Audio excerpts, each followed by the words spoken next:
So hello everyone, I hope you are doing well. So आज basically हम लोग इस एक ऐसे टॉपिक के बारे में बात करने वाले हैं जो टॉपिक कहीं ना कहीं आपने कम ही सुना होगा या सुना भी होगा तो इसके बारे में बहुत एक कम आइडिया होगा। तो आज हम लोग बात करने वाले नासिज्म के बारे में।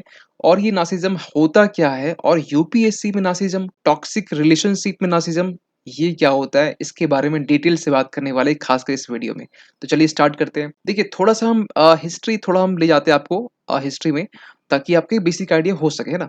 देखिए, नार्सिज्म जो है ना, ये जो नार्सिज्म की हम बात कर रहे हैं, तो जो नार्सिज्म है, ये जो वर्ड है ना, ये ग्रीक मिथोलॉजी से ये आपका लिया गया टर्म है। बेसिकली हुआ क्या था कि 1800 के आसपास में, है ना, 1800 के आसपास में जो टर्म था, एक जो नार्सिसस, ये जो है ना, ये पर्सन जो है ना, ये पर्सन अपने आप में बहुत खूबसूरत, एक बोल सकते हैं, एक ऐसा पर्सन जो कि खूबसूरती का एक मिसाल था। और इसे गॉड की तरफ से पनिश किया जाता है कि आप अपने ही जो परछाई है वाटर में, उसी से आप कहीं न कहीं आप प्रेम करेंगे, आप, और वो जो परछाई आपसे वो प्रेम नहीं करेगा।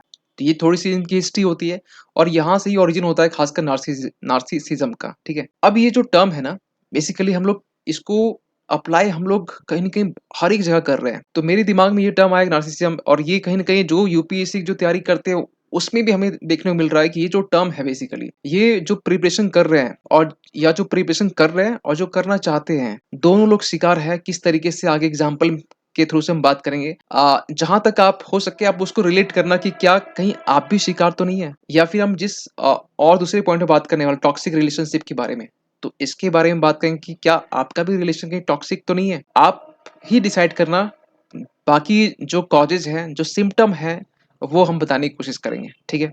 तो ये हम थोड़ा सा बात कर लिए। देखिए, अगर आप थोड़ा सा इसको और सिंपल लैंग्वेज में समझेंगे कि नार्सिसिज्म जो है ना, ये बेसिकली क्या हो सकता है। देखिए, अगर आपने ये टर्म सुना होगा, सेल्फ लव, अपने आप से बोलते हैं, अपने आप से प्यार करो, है ना। और ये अच्छी बात है कि अपने आप से प्यार करना, अपने आप से सेल्फ लव करना, यानी कि ये एक अच्छा अच्छा पॉइंट भी है कि आप खुद से प्यार कर रहे हैं ना। और ये माना भी जाता है कि आप दूसरों के लिए बहुत केयर कर लिए, खुद से प्यार प्यार करना सीखो, और यही सेल्फ लव ही है। लेकिन थोड़ी सी जो है ना, एक बोलते हैं ना कि पतली सी धार बोल सकती है, या एक माइनर एक लाइन है, पतली सी लाइन है, ये नार्सिसिज्म के जो डिफरेंशिएट करता है। सेल्फ लव ही है नार्सिसिज्म, लेकिन ये डिफरेंशिएट करता है किस तरीके से, आगे हम लोग सिम्टम में समझेंगे। तो आपने एक सिंपल वर्ड में ये समझा कि नार्सिसिज्म एक सेल्फ लव का ही एक कुछ मिलता जुलता कुछ वर्ड है ना। अजीब सी बात ये कि अभी तक नार्सिसिज्म को प्रॉपर तरीके से डिफाइन नहीं किया गया है, लेकिन जहां तक अभी इसे समझा गया है, समझ और इसे डिफाइन नहीं कर सकते, इसको डिस्क्राइब किया गया है, उसके अकॉर्डिंग क्या इसके सिम्टम होंगे, क्या कॉजेज होंगे, ये हम आगे बात करने की कोशिश करेंगे।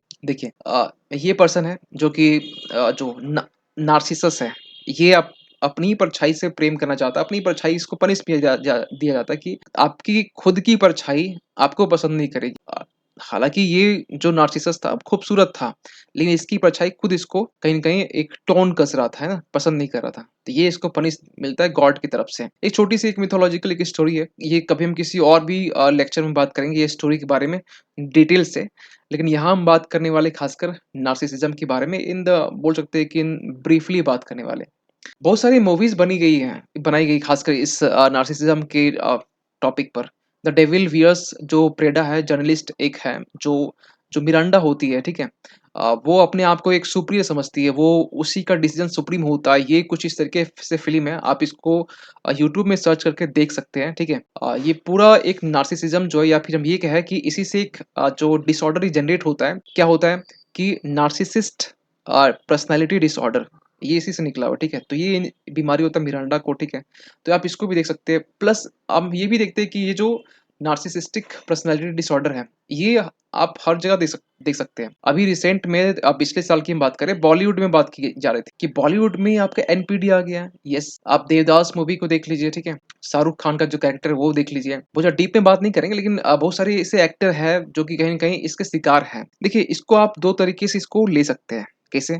एक तो पहली बात तो ये कि इसको आप हेल्दी वे में, अगर आपके पास में थोड़ा-सा कह सकते हैं कि मतलब सेल्फ लव वाली चीज़ें हैं, तो नार्सिसिज्म हेल्दी वे में होना थोड़ा बहुत सही है, और सब में ये थोड़ा बहुत होता है। एक रिपोर्ट के अकॉर्डिंग ये देखा गया है कि जो एडल्ट हैं, उसमें ज़्यादा ये पाया गया है, एडल्ट में। बच्चों में भी देखा गया है, लेकिन बच्चों की जो नंबर्स वो थोड़े कम है। लेकिन हाँ, पहले के कंपेयर यानी कि 1960-70 की हम बात करें, उसके कंपेयर में अभी 1990 के बाद में तक में बच्चों के जो नंबर्स वो भी बढ़ गए हैं, एडल्ट के तो बढ़े हैं।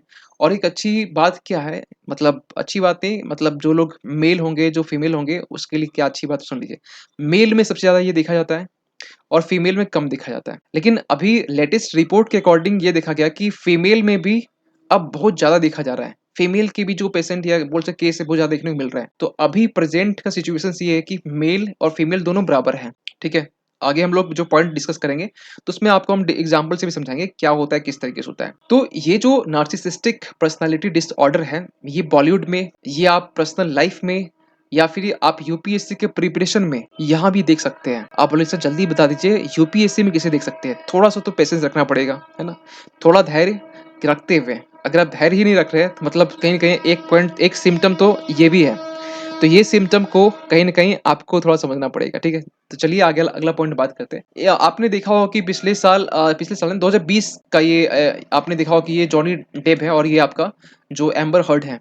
दोनों के बीच में टॉक्सिक रिलेशनशिप को और ये कहा जा रहा था कि दोनों के बीच में जो नार्सिसिस्टिक पर्सनैलिटी डिसऑर्डर है, ये इसके ऊपर एक ब्लेम सा दिया दिया जा रहा था कि इसके ऊपर में एनपीडी ये चीज़ें पाई जा रही है। ये भी अगर आपने देखा हो तो आप इस टर्म को नार्सिसिज्म के टर्म को आप यहाँ से भी लिंक कर सकते हैं, ठीक है? अगर यहाँ तक थोड़ा अगर आप बेसिक जो चीज़ें हैं, अगर आप कहीं-कहीं समझ चुके हैं, तो आगे हम बात करते हैं, इसमें क्या सिम्पटम है और एग्ज़ाम्पल से बात करते हैं, आपको अच्छे से समझ में आएगा, ठीक है? देखिए क्या साइन्स होते हैं, क्या सिम्पटम होते हैं, खासकर नार्सिसिस्टिक पर्सनैलिटी डिसऑर्डर में?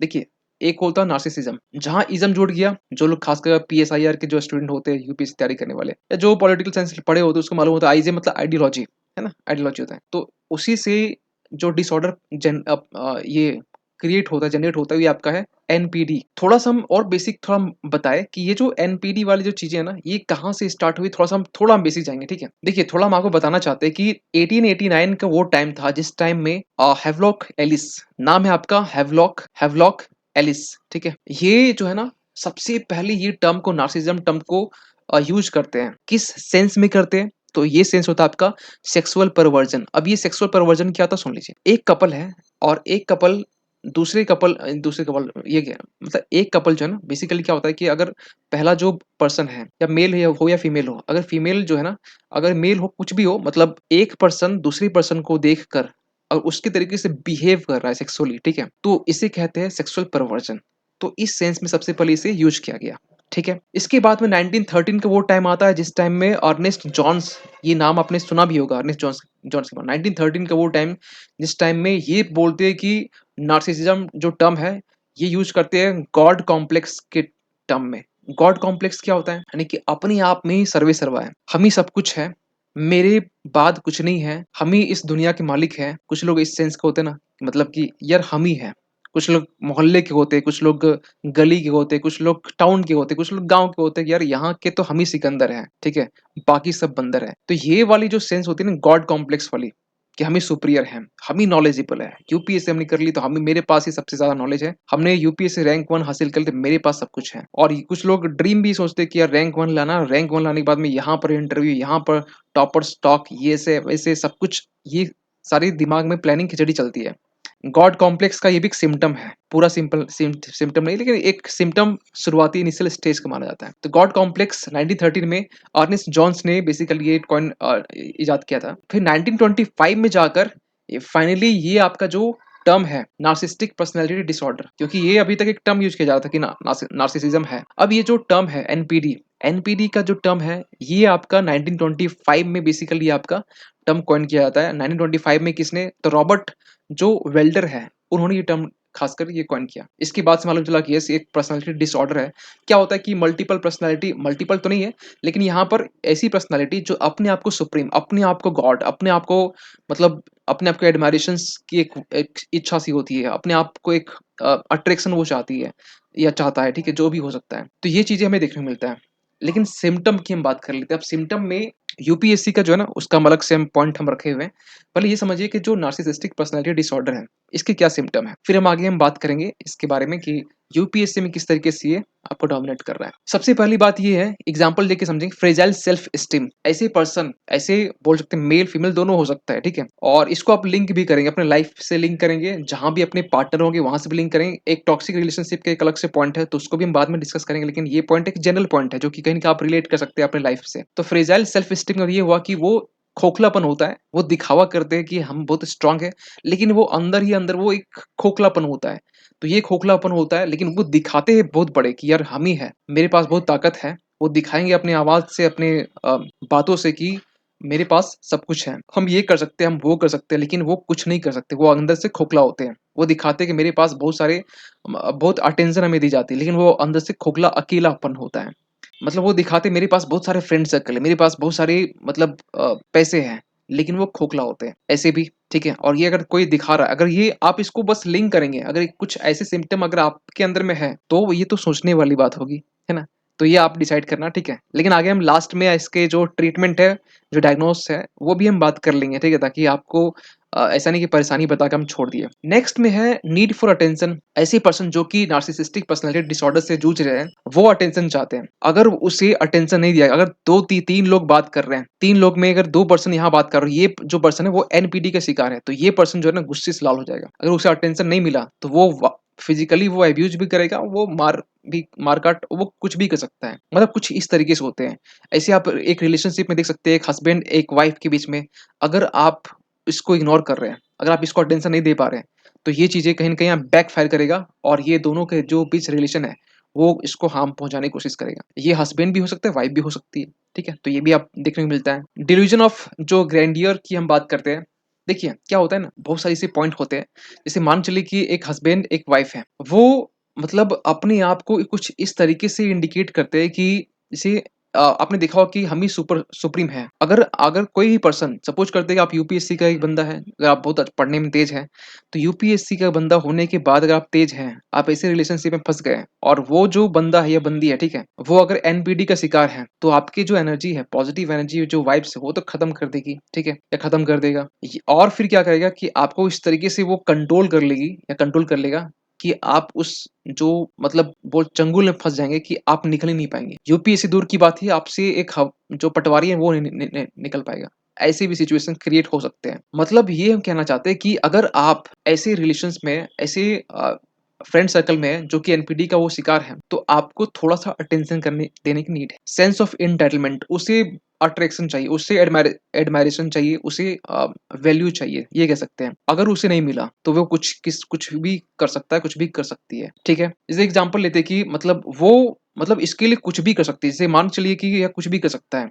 एक हस्बैंड एक वाइफ है ना, और वाइफ या कोई भी हो, ठीक है, अगर कोई दोनों में से एक बंदा जो है ना, अगर किसी को इग्नोर कर रहा है, या किसी को मतलब वैल्यू नहीं दे पा रहा है, किसी को मतलब उसके प्रति अट्रैक्ट नहीं हो पा रहा है, ये एक बहुत बड़ा एक बोल सकते साइन है दोनों के रिलेशन को खराब करने में। और एक बहुत बड़ा एक सिम्टम है एनपीडी का, ठीक है। एनपीडी बेसिकली क्या होता है, ये एक्सट्रीम है, मतलब आप इसके मतलब शिकार हो चुके हैं बहुत पूरे तरीके से, है ना। तो ये चीजें हमें देखने को मिलता है। और इसके लिए क्या होता है कि जो हस्बैंड वाइफ है, अपने आप को सही करने के लिए दूसरे को नीचा दिखाने में, अपने को सुप्रीम बनाने में कोई भी झिझक नहीं होता है। झूठ बोलना इसके मतलब नस नस में होता है। वो झूठ बोलने में इतना माहिर होते हैं कि वो किसी भी का भी कसम खा सकते हैं। अपने माँ बाप का कसम खा जाएंगे, अपने भाई की कसम खा जाएंगे, मतलब अपने रिलेटिव का कसम खा जाएंगे। लेकिन उसे मतलब कुछ होना नहीं चाहिए। उसे अपनी जो जो इज्जत है या उसकी जो वैल्यू, वो कम नहीं होनी चाहिए। उसके लिए कुछ भी वो बलिदान दे सकते हैं। मतलब पर्सनल तो हम एग्जांपल नहीं देंगे, लेकिन आप समझ सकते हैं कि ऐसे छोटे-मोटे एग्जांपल है, अगर वो छोटा-सा भी कुछ काम किया, ठीक है? और इसी का शिकार हस्बैंड भी होता है। हस्बैंड क्या होता है कि वाइफ झूठ बोल रही है, तो हस्बैंड क्या होता है कि हस्बैंड उसको बचाने में होता है। हर वक़्त उसे बचाने में होता है, और हर वक़्त बचाना इसकी एक हैबिट से बन जाती है। हैबिट नहीं, वो बेसिकली एनपीडी का शिकार हो जाता है। और ये दोनों ये एक्सचेंज भी हो सकता है, ठीक है? हम एग्जांपल देके समझा रहे हैं इसको। तो ये क्या होता है कि वाइफ कुछ गलती कर रही है, और हस्बैंड चाहता है कि उसकी गलती को हम कवर कर दें। क्यों? क्योंकि वाइफ को मतलब उसका सच का खुलासा होना ये पसंद नहीं है उसे, और ये हस्बैंड जो है ना बार-बार इसको रिपीट करता है। तो यहाँ पर कौन एनपीडी का शिकार है? यहाँ दोनों शिकार हैं। ये तो पहले से था, ये भी शिकार हो गया। वही इलाज की हम बात करेंगे। बहुत सारे ऐसे, अब इसको आप रिलेट कर सकते हैं। अगर कुछ लोग ऐसे भी लोग हैं जो जो मैरिड पर्सन है, वो भी देख रहे होंगे इस वीडियो को, या देखेंगे बाद में, वो भी इसको अपने ऊपर अप्लाई कर सकते हैं। तो एनपीडी जो है ना, वो दोनों के ऊपर अप्लाई हो रहा है। दोनों डिसऑर्डर से परेशान है। इसके बाद में एक्सेजरेशन ऑफ अचीवमेंट, कुछ भी अचीव करने के लिए बड़ा उतावला और उसे मतलब एक होता है ना कि अचीव करने के बाद में मतलब हम मेरे जैसा कोई नहीं है। अपने आप को सुप्रीम बता देना कि यार मेरे जैसा तो कोई है ही नहीं। बाकी सब मतलब आप नीचे हैं, तुम लोग भाई बहुत कमज़ोर हो, नीचे हो और हमें तो जो सक्सेस वो ग्रांट में मिली गई है। हमें कोई वैसा नहीं मेहनत का, हमें ग्रांट में मिली गई है, ठीक है? मतलब ये कुछ ऐसा मतलब इनका बिहेवियर सा होता है। फैंटेसीज़ ऑफ सक्सेस मतलब एक भूत सवार होता है, ठीक है? हमें वो चाहिए, हमें सक्सेस चाहिए। उसे मतलब नहीं है कि मतलब किस तरीके से चाहिए, उसे वो चाहिए। अगर उसे मनी चाहिए तो वो मनी चाहिए ही चाहिए, चाहे कुछ भी कीमत चुकानी पड़े।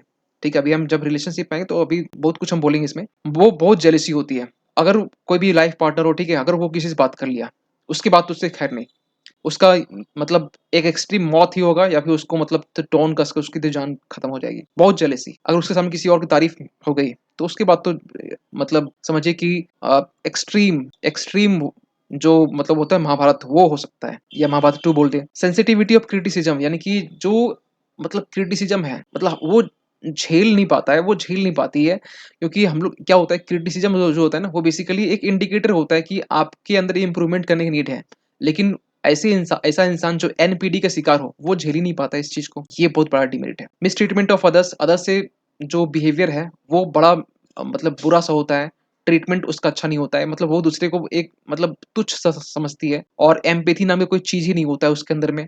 लैक ऑफ रिमोर्स, देखिए क्या होता है बेसिकली कि ऐसे पर्सन जिसके अंदर में ना किसी दूसरे की इंसान की वैल्यू समझने की मतलब चीज़ें होती है, लैकिंग होता है और ना दूसरे के जो एम्पैथी है वो अपने आप मतलब उसका दुःख दुःख, बाकी का दुःख दुःख नहीं है। मतलब ये चीज़ें उसके दिमाग में होता है। अगर कुछ ऐसे सिम्पटम आपके पास में है, तो थोड़ा अलर्ट। अगर आप कुछ और सिम्पटम देखना चाहते हैं, तो यहाँ से कुछ इमेज के फॉर्मेट में आपको बताते हैं।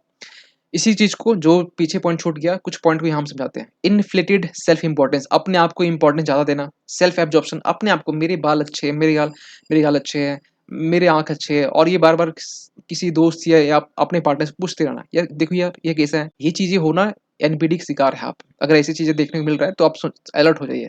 ग्रैंडियोसिटी, अपने आप को सुप्रीम दिखाना, ग्रैंड तरीके से, अट्रैक्टिव तरीके से। लैक ऑफ एम्पैथी, एम्पैथी कुछ होता ही नहीं इसके अंदर में। और जो लोग यूपीएससी तैयारी करते हैं ना, एम्पैथी तो एक चैप्टर ही है, आपको पढ़ना होता है और ये अगर नहीं है तो सोचिए कि बहुत बड़ी बात है कि मतलब आप यूपीएससी में आप एंटर तो हो जाएँगे लेकिन आगे चलकर आपने बहुत एग्ज़ाम्पल देखे होंगे इसे, ठीक है? अभी आगे हम बात करेंगे। इसके बाद है पैरेंटियस एंड एरोगेंट बिहेवियर, इसका जो पालन-पोषण जो होता है, ठीक है? मतलब वो कुछ इस तरीके से होता है प्लस एरोगेंट बिहेवियर में भी आप चेंज पाएँगे इसके। छोटी-सी बात में गुस्सा, मतलब आपने देखा होगा कि एक जो रिलेशनशिप में जो लोग होते हैं, कुछ कारणवश अगर किसी ने फ़ोन नहीं उठाया, बार-बार multiple times, 10 times, 20 times, 30, 50, 1 lakh इतनी बार कॉल करते हैं। इसके बाद ना 1 लाख के बाद ना फिर वो जहाँ भी होता है, वो पहुँच जाती है या पहुँच जाता है। इसके बाद तो फिर खैर नहीं। मतलब ये कुछ समझने के लिए तैयार नहीं है। अगर वो अगला बोल दे कि रुक जाओ थोड़ा बाद में बात करते हैं, फिर भी कॉल पे कॉल, कॉल पे कॉल, कॉल पे कॉल। इसके बाद थोड़ा नॉर्मल होगा ना, तो ऐसे इंसान थोड़ा पागल वाले कैटेगरी में आते हैं, लेकिन थोड़ा पागल से थोड़ा-सा बोल सकते हैं थोड़ा अलग होता है। क्यों? क्योंकि ये इसके पास थोड़ा इमोशन होता है। क्या चीज़ इमोशन? अपने इमोशंस को वेरी करने का। अभी ये तुरंत पूरा गुस्सा हो के 50 1 लाख कॉल किया, ठीक है? इसके बाद में जैसे ही मतलब नॉर्मल हुआ चीज़ें नॉर्मल हुई, अपने आप को बोले, "मुझे तो ये हो गया था, दिक्कत हो गई थी मुझे तो ये सर्दी हो गई थी इसलिए मैंने 1 लाख कॉल कर दिया।" ऐसे-ऐसे आपको एक्सक्यूज़ देंगे कि आप मतलब नॉनसेंस वाले, है ना? मेरे पैर में चोट लगी इसलिए हमने कॉल किया 1 लाख बार। ये चीज़ें आपको देखने को मिलता है। हो सकता है कुछ चीज़ें आपको हँसी लग रही होगी, लेकिन ये चीज़ें रियलिटी ये फैक्ट्स हैं। फीलिंग ऑफ विक्टिमाइज़ेशंस, अपने आप को कभी-कभी इस तरह के दिखाना, यार मेरे साथ ही ऐसा क्यों होता है? सुप्रीम भी है, एक अपने आप को दिखाना होता है। एक ये भी होता है कि विक्टिमाइज़ेशंस एक इसका उल्टा भी होता है। तो ऐसी भी चीज़ें देखने को मिलता है कि मेरे साथ ऐसा क्यों होता है? कुछ भी अगर फेलियर हो गया, मेरे साथ ऐसा क्यों होता है? कुछ भी अगर कोई किसी कुछ कुछ मेरे साथ ऐसा क्यों हो रहा है? ऐसा भी होना एक एनपीडी का एक एक सिम्पटम है। फ्रेजाइल सेल्फ, ये तो हम बात कर चुके हैं। इनएबिलिटी टू हैंडल क्रिटिसिज्म, ये भी हम बात कर चुके हैं। लैक ऑफ इंटीमेसी, अगर रिलेशनशिप में तो इंटीमेट होना एक इसमें लैकिंग देखा जाता है। ये भी आप बोल सकते हैं इसका एक सिम्पटम है। सोशल विथड्रॉल, आप हर एक सोशल जो चीज़ें हैं वहाँ से आप विथड्रॉ कर लेते हैं। ये भी सिम्पटम आपका एनपीडी का होता है। इमोशनल डिसफंक्शनल, ठीक है? इमोशनल आपके पास होता ही नहीं है और इमोशनल जो होता है ना, वो बड़ा वेरी करता है। एक्सट्रीम हैप्पी, एक्सट्रीम सैड, ये वाला सिचुएशन होता है। मेंटल डिसऑर्डर, ये तो मतलब अगर सबका हम सम कर दें, तो मेंटल डिसऑर्डर एक वर्ड में बोले तो ये कोई बड़ी बात नहीं है ना? तो ये चीज़ें हमें देखने को मिलता है सिम्पटम में। अब आगे हम बात करते हैं जो यूपीएससी है उसमें नार्सिसिज्म कैसे है? देखिए, अगर आपको थोड़ा-सा हम आपको पॉइंट में हम बात करें, तो पहला पॉइंट तो ये एक्सेसिव सेल्फ प्रमोशंस, लोग जो तैयारी करते हैं ना, वो आजकल जो यूट्यूब का जो टाइम चला है ना, सेल्फ जो रील्स देखते हैं, वो एंट्री देखते हैं कि आईएएस की एंट्री ऐसे-वैसे और मतलब सैलरी, प्रमोशंस मतलब जो रुतबा हो गया, ये सब जो देख कर ना मतलब उनके पास में एक इच्छा होती है कि हम भी तैयारी करेंगे। उसे मतलब नहीं है कि मतलब आईएएस की तैयारी में प्रीलिम्स, मेंस, इंटरव्यू उसमें पढ़ना पड़ेगा। उसे बस हाई मतलब एंड गोल में इसका फोकस होता है। सेल्फ प्रमोशन मतलब वो अपने आप को मतलब एक्सेसिव दिखाने की कोशिश करता है। जो बी-लिटलिंग अदर्स, दूसरे को ना वो देखिए तैयारी के दौरान में ना होता है ऐसे। सब में ऐसा नहीं होता, लेकिन जो मतलब एक सिम्पटम ये भी देखा जाता है, आप कहीं न कहीं जो लोग वीडियो देख रहे होंगे, वो भी कहीं न कहीं आस-पास अपने आप में भी देख सकते हैं। दूसरे को छोटा समझना, अगर आप यूपीएससी तैयारी कर रहे हैं, अगर कोई एसएससी का बंदा मिल गया, "अरे यार तुम एसएससी को बैंक की तैयारी तुम कर रहे हो?" "यार मेरा यूपीएससी है।" या ऐसे भी होता है कि आप जो गाँव गए अपने गाँव और आपने ये बोलना चाहा, क्या कर रहा बेटा क्या कर रहे हो तुम?" "यूपीएससी कर रहे हैं।" उसको 2 बार उसको रिपीट कर यूपीएससी कर रहे हैं, दिल्ली में ये एबीसी कोचिंग में कर रहे हैं। बहुत पढ़ना होता है, बहुत रुतबा इसमें। मतलब ऐसे दिखाना कि अगला इंसान मतलब शर्म के मारे छोटा तो साबित होता ही मतलब साबित कर देता है, लेकिन छोटा मतलब शर्म के मारे मर जाए। कुछ इस तरीके के भी लोग होते हैं। तो ऐसे लोग का यूपीएससी बनना तो वो तो ऊपर वाले के हाथ में, ऊपर वाले उनका भला करे। कुछ लोग इस सोच में होते हैं कि मतलब वो अगर यूपीएससी अगर निकाल लें, उसके बाद तो पड़ोसी से बदला लेंगे और ताऊ से तो मतलब उसको तो दोनों हाथ काट के ना उसके दोनों पैरें बाँध देंगे। कुछ इस तरीके का कुछ मेंटल मतलब सेटअप होता है कि हमें ये करना है। और दूसरे को मतलब इतने हीन भाव, छीन भाव, इतने छोटे तरीके से ट्रीट करना, ये यूपीएससी निकाल लेंगे, मेरे ख्याल से आप ही डिसाइड करना। लैक ऑफ एम्पैथी, यूपीएससी में आपका सिलेबस है, आपका जीएस पेपर 4 मेंस की बात करें तो उसमें एथिक्स, इंटीग्रिटी, एप्टीट्यूड एक एक सब्जेक्ट है पेपर 4 में। उसमें एम्पैथी एक बहुत ब्रॉड टॉपिक है। अगर आपने ये नहीं पढ़ा होगा तो कोई बात नहीं, मेरा नायक आईएएस करके एक चैनल भी है, वहाँ पे यूपीएससी कंटेंट हम अपलोड करते रहते हैं। तो वहाँ जाके आप इसके टॉपिक्स जो है ना वो आप देख सकते हैं। इनफ्लेक्सिबिलिटी देखिए क्या होता है। एक तो है फ्लेक्सिबिलिटी, इनफ्लेक्सिबिलिटी अगर कोई मतलब जो तैयारी कर रहा है बंदा, वो अगर मतलब ये प्लान किया कि कल से मॉर्निंग को 5 बजे उठना है, 5 से लेकर 10 बजे तक पढ़ना है, 5 से 5 10 में 5 घंटे, वो रिजिड हो गया और जब वो नहीं पढ़ पाता, अरे यार नहीं हुआ, चलो कोई बात नहीं। 3 से लेकर 9 बजे तक 6 घंटा तो कोई रोक नहीं सकता है, ये भी नहीं होता है। ये इतने इनफ्लेक्सिबल होते हैं कि वो अपने टाइम मतलब कुछ तो होता नहीं है बड़ा टाइम टेबल बनाते हैं और टाइम टेबल बनाने के बाद में कुछ भी इम्प्लीमेंट नहीं हो पाता है और कुछ दिनों बाद में फ्रस्ट्रेशन होता है। ये एक बहुत बड़ा एक सिम्पटम है यूपीएससी कैंडिडेट में। अगर ये हो रहा है, आई होप कि ये चीज़ें होता ही होगा। ये बहुत बड़ा एक इश्यू है। तो फ्लेक्सिबिलिटी अपने आप को रखना पड़ेगा। अपनी तैयारी में, अपनी प्रिपरेशन जर्नी में फ्लेक्सिबिलिटी चाहे तैयारी में हो, पढ़ाई में हो, वो रखना पड़ेगा हर जगह। ऐसा नहीं कि आपने 20 क्वेश्चन सॉल्व करना है 3 घंटे में और एकदम रिजिड हो गए कि अरे यार करना ही करना है। नहीं हुआ कोई दिक्कत नहीं। एक क्वेश्चन को थोड़ा कम ही कर लेंगे, लेकिन थोड़ी-सी इन फ्लेक्सिबिलिटी रखनी पड़ेगी। एक्सट्रीम कॉम्पिटिशन्स अपने आप को ना मतलब इस तरह सोचते हैं कि यार मतलब अपने आप को ये नहीं सोचते कि मतलब एक कॉम्पिटिटर अपने आप सोचते हैं ये तो मेरा ना जो है ये मेरा एक बोल सकते कॉम्पिटिटर नहीं, ये एक मेरा रिवल्स है। मतलब इससे बदला लेना हमें। हमें बदला लेने के भाव से ये तैयारी करते हैं। आप दूसरे कॉम्पिटिटर समझिए वो और अगर आप सोचते हैं कि यार ये मेरा एक मतलब रिवल्स है, इससे बदला ही लेना है, तो वो वाला माइंडसेट भी क्या होता है और ये भी माइंडसेट होता है। कुछ लोग बोलते हैं ये मैराथन है, तेज़ भागना पड़ेगा।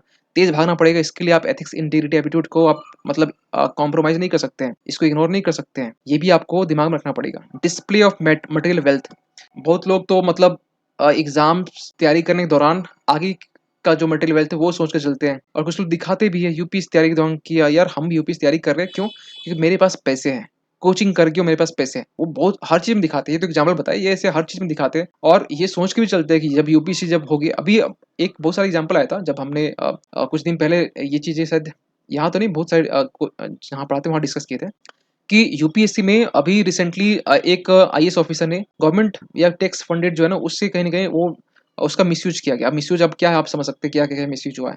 एक जो क्या बोल सकते हैं जो सफाई जो करती है, ठीक है? उसको लेकर कहीं न कहीं एक इश्यू बना था और उसको लेकर भी एक मिसट्रीट किया गया था और उसको लेकर कुछ लोग कमेंट जिनका कुछ हम पढ़ पाए, वो लोग भी सपोर्ट किसके आईएएस ऑफिस सपोर्ट में। क्यों भैया आप इस जो सफाई वाली हो चाहे गवर्नमेंट के साइड से हो, क्यों इसके मतलब आप मिसट्रीट करेंगे? आपके अंदर कोई मतलब एम्पैथी नहीं है, कोई सिम्पैथी नहीं है, कंपैशन नहीं है। ये वाली जो चीज़ें हैं ना, जो मटेरियल वेल्थ जो मतलब आप कहीं न कहीं मटेरियल वेल्थ की दिशा में आप आगे बढ़ रहे हैं, ये वाला भी चीज़ें यूपीएससी में एक नार्सिसिज़्म को इंडिकेट करता है। मैनिपुलेशंस, आप ये सोचते हैं कि यार यूपीएससी तैयारी हम कर रहे हैं, हर चीज़ को हम मैनिपुलेट कर देंगे। आप हर बात को अपनी तैयारी को मैनिपुलेट कर देंगे। मतलब हर चीज़ में इसको अप्लाई करते हैं। अवॉइडिंग रिस्पॉन्सिबिलिटी, रिस्पॉन्सिबिलिटी अवॉइड करते हैं। बस ड्रीम देखते रहते हैं जागते हुए कि हमें आईएएस बनना है, गाड़ी मिल गई है, बस हमें चश्मा नि मतलब 2 चश्मे लगा के एक सर पे एक आँख में लग निकलना है और ये रिस्पॉन्सिबिलिटी ज़ीरो, कोई रिस्पॉन्सिबिलिटी नहीं।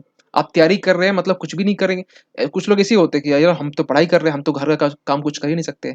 ऐसे ही लोग मान के चलिए कि 99.99% वो फेल होने वाले यूपीएससी से, ये मतलब श्राप नहीं दे रहे, क्योंकि अगर आप सोशल जो रिस्पॉन्सिबल वो नहीं आप समझ पा रहे हैं, आप रिस्पॉन्सिबिलिटी का अवॉइड कर रहे हैं, ये तो एग्जाम की तैयारी के दौरान भी आपको इसको करना पड़ेगा और तैयारी के बाद तो ये तो इम्पोर्टेंट है, लेकिन थोड़ा कम देखा जाता है। जो ग्रैंडोइस जो गोल्स होते हैं, यानी कि जो अट्रैक्टिव सुप्रीम गोल्स, मतलब ऐसे गोल्स बना लेते हैं मतलब कि जो रियलिस्टिक है ही नहीं, वो मतलब ऐसे गोल्स होते हैं यानी कि वो अचीवेबल भी नहीं है, प्रैक्टिकल भी नहीं होते।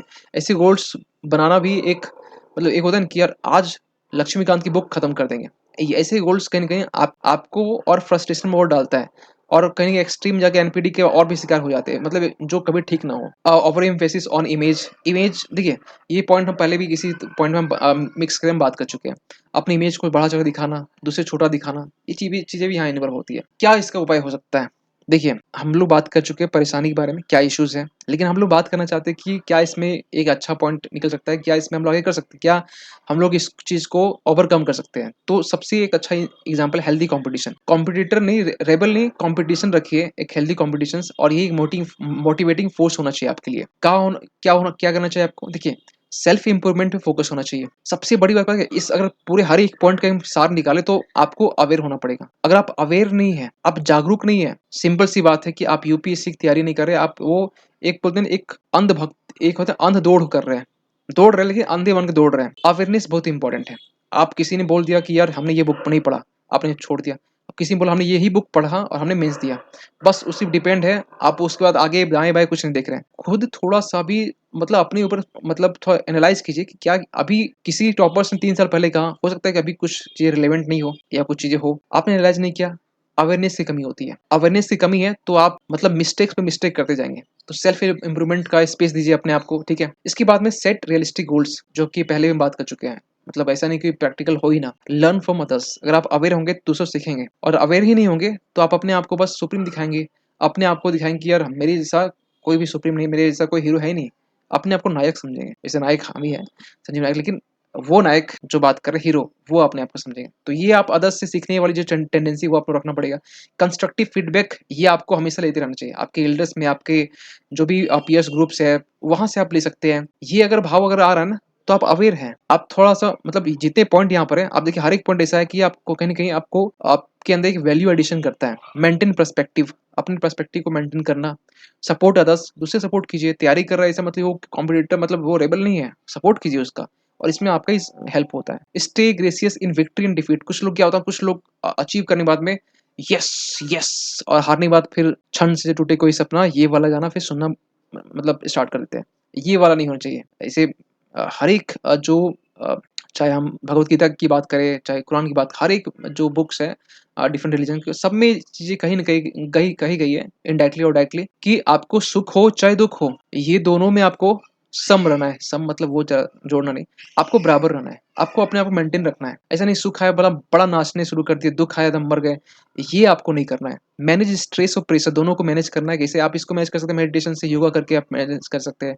थोड़ा-सा कुछ भी आप जो भी मंत्र हो उसको चैंटिंग कीजिए, ये बड़ा पावरफुल एक ये हम किसी और टॉपिक में बात करेंगे कि अपने जो स्ट्रेस है और अपने जो आप बोल सकते हैं कि जो प्रेशर है उसको आप कैसे कम कर सकते हैं। इसके लिए क्या-क्या प्रैक्टिकल उपाय हैं, प्रैक्टिकल जो कीवर्ड्स है वो हम बात करेंगे किसी और भी वीडियो के लेक्चर में। वैसे भी ये बहुत बड़ा होने वाला है, थोड़ा-सा बड़ा तो हो ही जाएगा। इसके बाद में नेक्स्ट पॉइंट जो है ना, बेसिकली ये आपका है, keep the big picture in mind. Mind में बिग पिक्चर होना चाहिए। ऐसा नहीं कि आपने कुछ बना लिया और बिग पिक्चर है नहीं। आपने चैप्टर पढ़ना स्टार्ट किया, कुछ पता ही नहीं क्या आप अचीव करना चाह रहे हैं। लक्ष्मीकांत खत्म करना है, सिलेबस खत्म करना है। ये थोड़ा बिग पिक्चर माइंड में होना चाहिए। Know when to step back. देखिए, एक राजा वही होता है, और आईएएस मेरे ख्याल से एक राजा ही है, जो समय आने पर अपने पैर को पीछे भी करता है और समय आने पर लड़ता भी है। और जो हमेशा आगे लड़ ही रहा है, लड़ रहा है, आगे एकदम फाइट की जा रहा है। थोड़ा-सा रेस्ट भी ज़रूरी है। अगर आप पूरा 8 12 घंटे का रूटीन बना लिया, एकदम पूरा 1 साल तक 365 डेज़ में पढ़ना है, यकीन मानिए ये प्रैक्टिकली इम्पॉसिबल नहीं है, थोड़ा पीछे लेना पड़ता है। आपको 1 दिन रेस्ट लेना पड़ेगा। आपको अगर आप इस 12 घंटे पढ़ रहे हैं, तो आपको सप्ताह में 2 दिन रेस्ट लीजिए। 8 घंटे पढ़ रहे हो तो 1 दिन रेस्ट लीजिए। मतलब या तो आप 6 घंटे पढ़िए और बाकी टाइम मतलब एक्स्ट्रा जो एक्टिविटी वो कीजिए। सबसे बेस्ट है 6 घंटे। 6 घंटा भी कोई नहीं पढ़ता है। वैसे जो मतलब बेसिकली क्या होता है, अगर फोकस होकर पढ़ रहे हैं तो 4 घंटा काफ़ी होता है। बाकी अब 4 घंटे में आप चीज़ों को मेमोराइज़ कीजिए, रिकॉल कीजिए, उसके बाद सोचिए, है ना? इसके बाद अलग हम वीडियो में लेके आएँगे, टेंशन मत लीजिए। फिर celebrate progress not just in result. देखिए, अगर आप कुछ भी तैयारी कर रहे हो, उसके हर एक प्रोग्रेस को आप कहीं न कहीं सेलिब्रेट कीजिए। अगर आपने 2 चैप्टर कंप्लीट किया, उसको एन्जॉय कीजिए। एन्जॉय करके पढ़िए, सेलिब्रेट कीजिए। ऐसा नहीं कि आप जब आईएएस बन जाएँगे तभी सेलिब्रेट करेंगे, उसके बाद से और पानी त्याग कर रहे हैं। जब आईएएस बन जाएँगे तभी हम गाँव जाएँगे, उसके बाद दिखाएँगे यार देखो चाचा, देखो ताऊ, देखो मामा, आज मैं रुतबा। ये वाला माइंडसेट आपको यूपीएससी नहीं निकाल के देगी, ठीक है? ऐसे माइंडसेट वाले यूपीएससी में एंटर हो ही नहीं सकते हैं। अब सर ये ऐसे क्यों बोल रहे हैं? हम दिखाएँगे। अगर आप ऐसे माइंडसेट रखते हैं, अगर आप अपने जो स्ट्रेस, प्रेशर इसको आप मैनेज नहीं कर पाते हैं, अगर आप रियलिस्टिक गोल नहीं बना पाते हैं, अगर आपके अंदर एम्पैथी नहीं है, कंपैशन नहीं है, इंटीग्रिटी वाला टर्म नहीं है, तो आप आगे डील कैसे करेंगे? ठीक है? इसको आप सही करने के लिए देखिए इसके कुछ कारण होते हैं।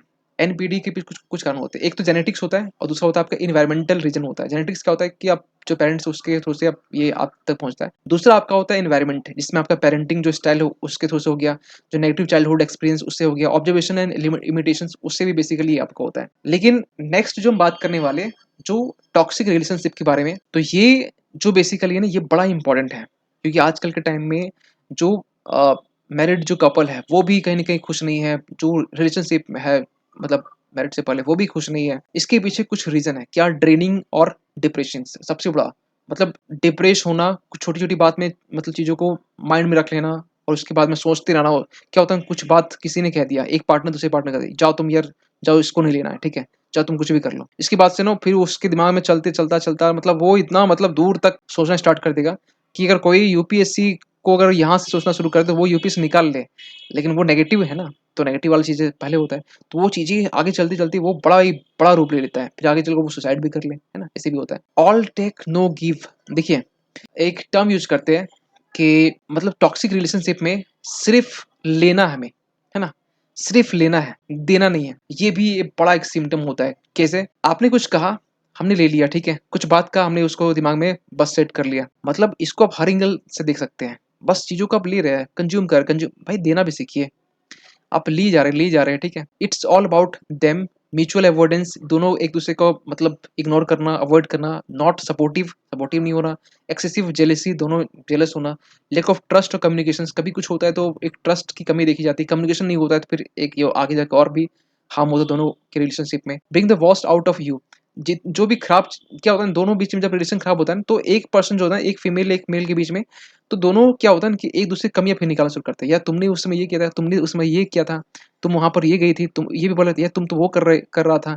ऐसे चीज़ें टोन कसना स्टार्ट होता है और ये आगे चलकर मतलब ये रिलेशनशिप में कहीं हार्म पहुँचाता है ना? बहुत सारी ऐसे प्रैक्टिकली हमने देखे हुए भी हैं जो चीज़ें कहीं न कहीं आगे मतलब इसका अंजाम ही बुरा होता है। कांस्टेंट नेगेटिव एनर्जी एकदम फ्लो होती रहता है। मतलब क्या इसके बारे में तो कुछ पॉइंट ही नहीं कि मतलब नेगेटिव एनर्जी दोनों साइड से फ्लो होता है। हस्बैंड और वाइफ दोनों साइड से या जो कोई बॉयफ्रेंड गर्लफ्रेंड दोनों साइड से होता है।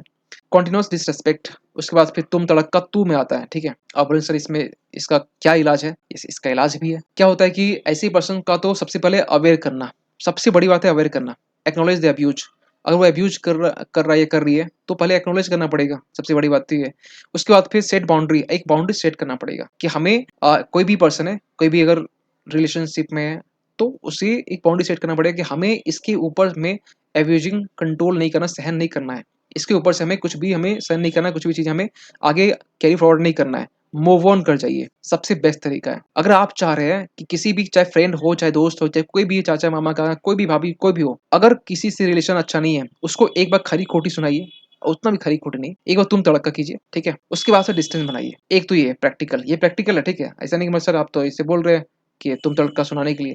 येस, ये प्रैक्टिकल है, अगर जो लोग इसके शिकार हैं, उसको उससे डिस्टेंस बनाइए और एक बाउंड्री सेट कीजिए। अगर आप नहीं करते हैं, तो आप उसके चंगुल में फँस जाएँगे। आप डिस्टेंस आपको मैनेज करना पड़ेगा। अगर आप थोड़ा ज़्यादा मतलब शुभचिंतक हैं, तो आप उसकी भलाई के लिए सोच सकते हैं। आप काउंसलिंग कराइए, थेरेपी दिलवाइए, ये सब कुछ अभी आगे हम बात करेंगे।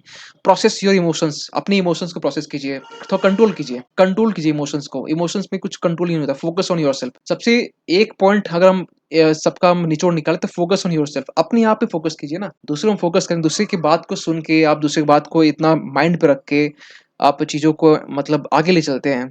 खुद पे ऊपर फोकस कीजिए, अपनी अपनी स्किल्स के ऊपर काम कीजिए, अपनी नॉलेज के ऊपर काम कीजिए। 2 लोग ये अगर 2 लोग की हम बात करें, एक इंसान जिसके दिमाग में ज्ञान है, ठीक है? हम ये नहीं बोल रहे वो ज़्यादा पढ़ा लिखा है, ज्ञान की हम बात कर रहे हैं, ठीक है? ज्ञान होना और पढ़ा लिखा दोनों अलग होता है। और एक इंसान दिमाग खोखला है, ठीक है? दोनों में ज़मीन और आसमान का अंतर होता है। ये ज्ञानी आदमी ना थोड़ा कंट्रोल होगा। कंट्रोल वे उनके अंदर में कंट्रोल, ऐसा नहीं कि ये जो नार्सिसिस्टिक नहीं है, इसके अंदर भी थोड़ा हेल्दी वे में होता ज़रूर है, ठीक है? ये कंट्रोल कर सकता है, इसके पास कंट्रोल नहीं होता है। ये अनरियलिस्टिक होता है, ये रियलिस्टिक होता है। ये डिफरेंस होता है। इसके अलावा अगर हम बात करें क्या-क्या चीज़ें आप कर सकते हैं, तो सबसे पहली बात देखिए, थोड़ा-सा हम जो और भी क्या पॉइंट हैं, आप जिसको आप अप्लाई कर सकते हैं, वो हम बात करते हैं। देखिए, सबसे पहली बात तो ये है कि ग्रुप थेरेपी, आप ग्रुप थेरेपी जो है ना, ये आप करवा सकते हैं, जो इसके शिकार है, ठीक है? फिर जो एक साइकोथेरेपी होता है, जो टॉक थेरेपी होता है, बात कर एक तो इसमें होता है कॉग्निटिव सीबीटी होता है, कॉग्निटिव बिहेवियरल थेरेपी होता है। तो आप इसको भी, एक होता है आपका एक डायलेक्टिकल बिहेवियर थेरेपी होता है, ठीक है? दोनों का आप यूज़ कर सकते हैं और दोनों तरीके से कहीं न कहीं आप चीज़ों को डील कर सकते हैं। इसके बाद में मेडिकेशन मतलब जो भी कुछ इसके डिप्रेशन, एंग्ज़ायटी है, मूड स्विंग्स है, इसको लेकर आप कहीं न कहीं जो मेडिकेशंस प्रिस्क्राइब कर सकते हैं, है ना? और एक जो भी है, एक प्रोफ़ेशनल जो एक्सपर्ट है, उसके थ्रू से ही होना, ये कहीं न कहीं सही होता है। लेकिन ये एक बड़ी बात है कि वो अपने आप को एक्नॉलेज करती नहीं है या करता ही नहीं है कि वो गलत है, वो सही नहीं है। अपने आप को सुप्रीम वो माना हुआ है, ठीक है? तो पहले उसे जानना पड़ेगा कि हमें नीड है, तब ये ऐसा हो सकता है थेरेपी और काउंसलिंग वाली चीज़ें। मोटिवेशनल एनहांसमेंट ये भी हमें देने की नीड होती है। सेल्फ हेल्प और सपोर्ट ग्रुप्स, ये बहुत काम आता है। सेल्फ हेल्प और सपोर्ट ग्रुप ये बहुत काम आता है, खासकर इसको ठीक करने में। बट ये अभी तक ऐसा नहीं कि एक ठोस इसका एक इलाज निकला है। अभी तक ये चीज़ें जो है ना, ये काम आई है कम करने में। ऐसा नहीं कि बहुत ठीक है, कम करने के पीछे है। बिल्डिंग एम्पैथी और सेल्फ रिफ्लेक्शंस, ये भी ऐसे टर्म होते हैं जो कि कहीं न कहीं आप इसको अप्लाई कर सकते हैं। लॉन्ग टर्म कमिटमेंट, अगर आपने कुछ चीज़ें स्टार्ट की, अगर आपकी मॉर्निंग को उठना है, एक डिसिप्लिन वे में जीना है, तो इसको लॉन्ग टर्म कमिटमेंट कीजिए। उसके बाद अपनी लाइफ को थोड़ा आगे सही कर सकते हैं। थोड़ा योगा, मेडिटेशंस, अपने आप को थोड़ा डिसिप्लिन रखिए। और पूरा 24 घंटा कोई नहीं रख पाता, लेकिन आप अपने आप को 3 घंटा डिसिप्लिन रखते हैं किसी भी टाइम में, जो आपका प्रोडक्टिव टाइम है, तो यकीन मानिए कि 3 घंटा का डिसिप्लिन आपका जो पूरा जो 21 घंटा है ना, वो कहीं न कहीं आपका मतलब सही कर देगा। तो ये चीज़ें आप अपने लाइफ में अप्लाई कर सकते हैं। आई होप कि बहुत डिटेल वे में आपसे हम डिस्कस किए, बहुत हर एक पॉइंट के बारे में डिस्कस किए। और हमें लगता है कि ये पॉइंट आपको मालूम होना चाहिए। देखिए क्या होता है ना कि आप अपने लाइफ में कितना सक्सेस होते हैं, कितना फेलियर होते हैं, ये मैटर इससे भी ज़्यादा मैटर करता है कि आप अपने लाइफ में कैसे डील किए चीज़ों को। फेलियर को डील कैसे किए, सक्सेस को डील कैसे किए, ये मायने होता है। अगर आप अगर प्रिपरेशन वाले मतलब ज़ोन में हैं, तैयारी कर रहे हैं, तो आपके लिए बहुत ही इम्पोर्टेंट है कि आप फेलियर को का सामना करना सीखना, सक्सेस का सामना करना सीखना, अभी इस टाइम में बहुत इम्पोर्टेंट आपके लिए है। इसके बाद में अपने आप को थोड़ा डिसिप्लिन रखिए, जो कि हम बात की 3 घंटे के लिए। और मतलब ये सब में होता है बेसिकली, किसी में ज़्यादा, किसी में कम। यही कि अपने आप को हेल्दी नार्सिसिस्टिक जो है ना, एनपीडी तक रखिए, हेल्दी वे में, यहाँ तक सही है। अपने आप अच्छे हो, ये सही है। आप ही अच्छे हो, ये सही नहीं है। तो थोड़ा-सा इस चीज़ को दिमाग में रखें, ठीक है? चलिए फिर मिलते हैं किसी अगली वीडियो में। आई होप कि वीडियो आप बहुत थोड़ा-सा लंबा तो हुआ है, लेकिन कोई नहीं, आपको इस वीडियो से कहीं न कहीं आपके लाइफ में वैल्यू एडिशन होगा। और ये वीडियो उसको रेफ़र कीजिए जो कहीं न कहीं नीड हो, आपको लगता हो कि ये चीज़ वीडियो आप उनको देखने की नीड हो सकती है ना? ज़रूर उसको सेंड कीजिए। तब तक के लिए चलिए मिलते हैं अगली वीडियो में, तब तक के लिए थैंक यू सो मच।